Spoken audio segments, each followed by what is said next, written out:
Hello everyone, I am Praveen Changed और आज के इस वीडियो में बेटा हम ईदर, नीदर और नन इन तीनों के प्रयोग के बारे में पढ़ेंगे। ईदर किस तरह से नीदर से अलग है और जो नीदर है वो कैसे नन से अलग है। इसी के साथ में बेटा हम ये भी देखेंगे कि आप कई बार सेंटेंस में ईदर और नीदर को लेकर कंफ्यूज रहते हैं। तो आज हम इस वीडियो में बेटा ईदर, नीदर और नन इन तीनों का करेक्ट यूज करना सीखेंगे। अगर मैं बात करूं ईदर और नीदर के हिंदी अर्थ को लेकर, तो बेटा आप में से बहुत से ऐसे स्टूडेंट हैं जिनको कि वास्तव में ईदर और नीदर का हिंदी अर्थ भी नहीं पता है। तो कोई बात नहीं बेटा, जब तक मैं हूं तब तक मैं मेरे स्टूडेंट्स को बेस्ट नॉलेज देने की कोशिश करता रहूंगा। और इस वीडियो को देखने के बाद में इन तीनों के यूज में क्या डिफरेंस है, इन तीनों को हम करेक्ट यूज कैसे कर सकते हैं और तीनों को यूज करने के दौरान जिस भी तरह की गलती होती है वो हम सब मिलकर इस वीडियो में वो गलती करेंगे और गलती करने के बाद में उसका सुधार भी करेंगे। तो चलिए बेटा बिना किसी देरी के शुरू करते हैं। यदि मैं ईदर की बात करूं तो बेटा ईदर का मतलब होता है दो में से कोई एक। मान लीजिए आपके सामने कोई दो संज्ञा हैं और उनमें से किसी एक को चुनना है तो हम ईदर का प्रयोग करते हैं। इसी के साथ बेटा आपको ये भी जानना बहुत जरूरी है कि जो ईदर और ईदर ऑफ, इनमें बेटा जमीन आसमान का फर्क होता है।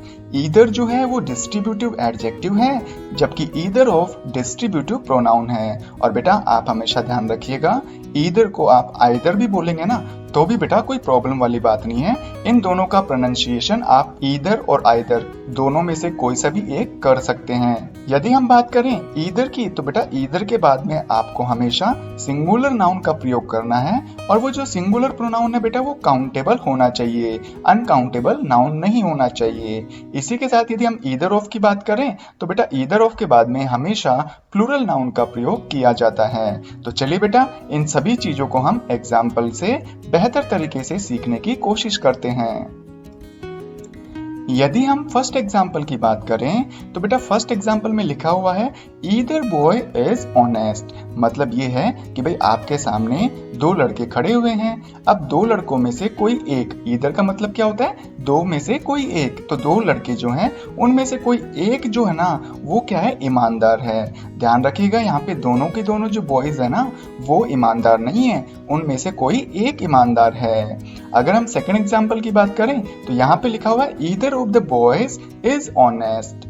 तो बेटा यहाँ पर बॉयज लिखा हुआ है लेकिन हमें यहाँ पर स्पष्ट रूप से पता नहीं चल रहा कि वो बॉय कितने हैं। तो मैंने आपको कहा था कि भाई ईदर का प्रयोग हम दो में से किसी एक के लिए करते हैं, तो यहाँ पर बॉयज का मतलब है टू बॉयज से। अगर बेटा हम दोनों सेंटेंसेस की बात करें ना तो यहाँ पर इनके हिंदी अर्थ को लेकर कोई डिफरेंस नहीं है, लेकिन बेटा यहाँ पर मैंने आइदर डिस्ट्रीब्यूटिव एडजेक्टिव के रूप में यूज किया है क्योंकि इसके बाद में नाउन आ रहा है डायरेक्ट। और यदि हम सेकंड एग्जांपल की बात करें तो यहाँ पर मैंने बेटा ईदर ऑफ का प्रयोग किया है। तो ईदर ऑफ क्या है बेटा, डिस्ट्रीब्यूटिव प्रोनाउन, और इसके जस्ट बाद में जो नाउन आएगा वो हमेशा प्लूरल आएगा बेटा। और इस प्लूरल नाउन के बाद में जो हेल्पिंग वर्ब आएगी वो बेटा आएगी एक वचन वाली। अब आप कहोगे सर ये बॉयज तो बहुवचन है, मतलब प्लूरल है, एस लगा हुआ है ना, तो यहाँ पे हेल्पिंग वर्ब भी क्या आनी चाहिए, बहुवचन रूप वाली आनी चाहिए ना।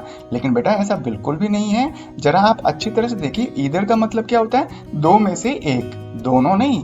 तो जब एक की बात कर रहे हैं हम तो बेटा हेल्पिंग वर्ब यहाँ पर एक वचन सब्जेक्ट वाली तो आएगी। अगर हम बात करें थर्ड सेंटेंस की तो बेटा यहाँ पे लिखा हुआ है ईदर चेयर्स आर वुडन। तो यहाँ पे देखिए ईदर के बाद में हमेशा जो भी नाउन आएगा वो एक वचन में आएगा और उसके बाद में जो वर्ब आएगी ना वो हमेशा एक वचन रूप वाली होगी। और इसी गलती की वजह से बेटा ये पूरा सेंटेंस गलत हो गया। तो सही सेंटेंस कुछ इस तरह से होता, ईदर चेयर इज वुडन, मतलब जो चेयर हैं वो दो हैं, उन दोनों चेयर में से कोई एक चेयर क्या है, लकड़ी की बनी हुई। ठीक इसी तरह से यदि हम फोर्थ सेंटेंस की बात करें तो यहाँ पे लिखा हुआ है either of the cooler throw cool air. तो बेटा देखो यहाँ पर ईदर ऑफ का प्रयोग हुआ है और ये डिस्ट्रीब्यूटिव प्रोनाउन है। तो बेटा ईदर ऑफ के बाद में हमेशा बहुवचन संज्ञा का प्रयोग होता है। तो पहली गलती तो हमने यहाँ पे ये कर दी। और इसी के साथ में यदि यहाँ पर हम बात करें थ्रो की तो बेटा जो थ्रो है वो प्रेजेंट इंडेफिनिट में फर्स्ट फॉर्म का प्रयोग होता है ना। तो कहने का मतलब ये है ये जो पूरा सेंटेंस है ना वो प्रेजेंट इंडेफिनिट का पॉजिटिव सेंटेंस है। और जब हम एक वचन सब्जेक्ट के लिए काम में लेते हैं तो वो वर्ब होती है बेटा फिफ्थ फॉर्म। अब फिफ्थ फॉर्म कैसे बनती है? फर्स्ट फॉर्म में एस, ई एस और आई ई एस जोड़ दो।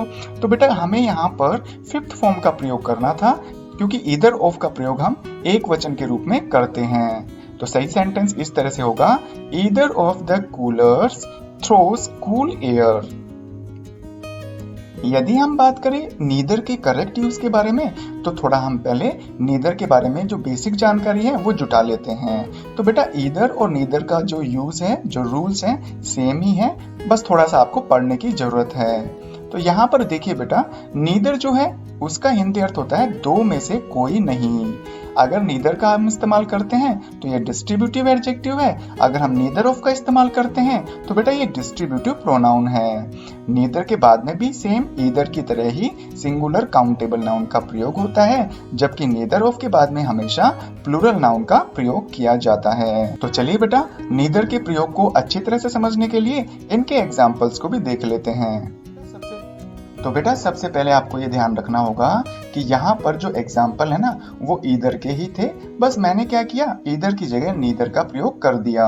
तो फर्स्ट एग्जाम्पल में देखिए, नीदर बॉय इज ऑनेस्ट, मतलब हमारे सामने दो लड़के हैं, उनमें से कोई भी लड़का ईमानदार नहीं है। यदि हम सेकंड सेंटेंस की बात करें तो इसका हिंदी अर्थ भी बेटा वही होगा। तो बेटा ईदर की तरह यदि नीदर के बाद में भी संज्ञा का प्रयोग हो रहा है तो ये क्या है बेटा, डिस्ट्रीब्यूटिव एडजेक्टिव, और नीदर ऑफ बेटा क्या होता है, डिस्ट्रीब्यूटिव प्रोनाउन।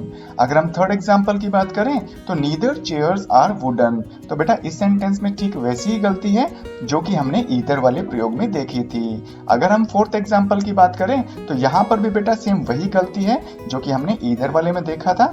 यदि बेटा आपको ये थर्ड और फोर्थ एग्जांपल सही ढंग से समझ में नहीं आए तो बेटा आप मुझे कमेंट करिएगा, मैं आपको समझा दूंगा। वैसे मुझे उम्मीद है कि आपको ये दोनों एग्जांपल्स, पॉइंट नंबर थर्ड और जो फोर्थ है, वो अच्छी तरह से समझ में आ गए होंगे। अब बेटा आपको वीडियो के शुरू से ही एक कंफ्यूजन आपके दिमाग में हमेशा आ रहा होगा, और वो कंफ्यूजन ये है कि भाई ईदर का प्रयोग कब होता है, दो में से कोई एक, जबकि नीदर का प्रयोग दो में से कोई नहीं के अर्थ में हम करते हैं। लेकिन आपने अपने दिमाग में सोचा होगा कि भाई जब ईदर का प्रयोग दो में से किसी एक के लिए प्रयोग करते हैं तो फिर दो से अधिक में से किसी एक को चुनना हो तो किसका प्रयोग करेंगे। ठीक इसी तरह से नीदर का प्रयोग में क्या देखा था हमने, दो में से कोई नहीं। अगर मान लीजिए दो से ज्यादा हो संज्ञा और उनमें से हमको किसी को भी नहीं चुनना हो तो हम किसका प्रयोग करेंगे। तो बेटा इसी का उत्तर देने के लिए अब हम वीडियो के आगे बढ़ते हैं। तो बेटा इस तरह का जो कंफ्यूजन है वो यहाँ पर आकर समाप्त हो जाता है। आपके जो सभी कंफ्यूजन है यहाँ पर आकर क्लियर हो जाएंगे। तो बेटा देखो, ईदर का प्रयोग कब करते हैं, दो में से किसी एक को चुनना हो। इसी के साथ में एनी या एनी वन का आप प्रयोग कर सकते हैं यदि आपको दो से अधिक में से किसी एक को चुनना हो तो। अगर हम इसको एग्जाम्पल के थ्रू समझें तो यहाँ पे है, ही sold either of the 4 notebooks. तो बेटा देखो इस सेंटेंस में गलती क्या हुई, तो सबसे पहले बेटा इसका हिंदी बना लेते हैं। ही sold either of the 4 notebooks, मतलब उसने 4 नोटबुक में से किसी एक नोटबुक को बेच दिया। तो बेटा यहाँ पर नोटबुक की संख्या कितनी है, 4, और उनमें से किसी एक को चुनना है या किसी एक को ही तो बेचा है उसने। तो बेटा ऐसी सिचुएशन में हम ईदर की जगह एनी का प्रयोग करेंगे। तो सेंटेंस कुछ इस तरह से होना चाहिए, ही sold any of the 4 notebooks. अगर हम बात करें सेकंड एग्जांपल की, तो ये जो सेकंड एग्जांपल है इसमें लिखा हुआ है, any one of the 6 boys can do the work, मतलब इन 6 लड़कों में से कोई एक लड़का इस काम को कर सकता है। तो बेटा यहाँ पर मैंने सही प्रयोग किया है, क्योंकि यहाँ पर नाउन की संख्या कितनी है, 6, जो कि क्या है, 2 से ज्यादा है, और 6 में से किसी एक को चुनना हो, मतलब 2 से ज्यादा में से किसी एक को चुनना हो तो हम एनी वन का प्रयोग कर सकते हैं। और यहाँ पर मैंने एनी वन का प्रयोग क्यों किया, क्योंकि बेटा यहाँ पर जो बॉयज है वो लिविंग थिंग है, लिविंग नाउन है, इसलिए मैंने यहाँ पर एनी वन का प्रयोग किया है। अगर यहाँ पर नॉन लिविंग होता तो उसके लिए बेटा आप एनीथिंग का प्रयोग कर सकते थे। ठीक इसी तरह से हम नीदर का प्रयोग देखें तो बेटा नीदर का प्रयोग दो में से किसी भी संज्ञा को नहीं चुनने के अर्थ में होता है। तो हम नन का प्रयोग कब करेंगे, यदि संज्ञा 2 से अधिक है और उनमें से हमें किसी को भी नहीं चुनना हो तो हम नन का प्रयोग करेंगे। तो नीदर का प्रयोग 2 में से किसी एक को भी नहीं चुने तब, और नन का प्रयोग 2 से अधिक में से किसी भी एक को न चुने तब किया जाता है। इसको एग्जाम्पल के थ्रू समझते हैं बेटा। फर्स्ट एग्जाम्पल है, ही sold neither of the 4 notebooks. तो इसका हिंदी अर्थ होगा उसने 4 नोटबुक में से किसी भी नोटबुक को नहीं बेचा। तो बेटा यहाँ पर नोटबुक की संख्या कितनी है? 4, और उनमें से यदि हमने किसी को भी नहीं बेचा है तो ऐसी सिचुएशन में हम नीदर का प्रयोग न करके नन का प्रयोग करेंगे। अगर सेकेंड एग्जाम्पल की बात करें तो यहाँ पे लिखा हुआ है none of these 6 boys can do the work. तो मतलब इन 6 लड़कों में से कोई भी लड़का ये काम नहीं कर सकता। तो यहाँ पर नन का प्रयोग बिल्कुल सही किया है। तो बेटा उम्मीद है आपको ये वीडियो अच्छी तरह से समझ आया होगा और अब आपके सामने ईदर, नीदर, नन इन तीनों के प्रयोग में कोई भी कंफ्यूजन नहीं रहा होगा। यदि फिर भी कोई बेटा कंफ्यूजन है तो आप मुझे कमेंट करिएगा, मैं आपके कंफ्यूजन को जल्द से जल्द सॉल्व करने की कोशिश करूंगा। यदि वीडियो अच्छा लगा है तो बेटा इसे लाइक करिए, अपने फ्रेंड्स को इसको जरूर शेयर करना। यदि आप चाहते हैं इसी तरह के वीडियोस आपकी स्क्रीन पर रेगुलर आते रहें तो बेटा आप मेरा चैनल सब्सक्राइब कर सकते हैं। Thank you for giving your precious time watching this video.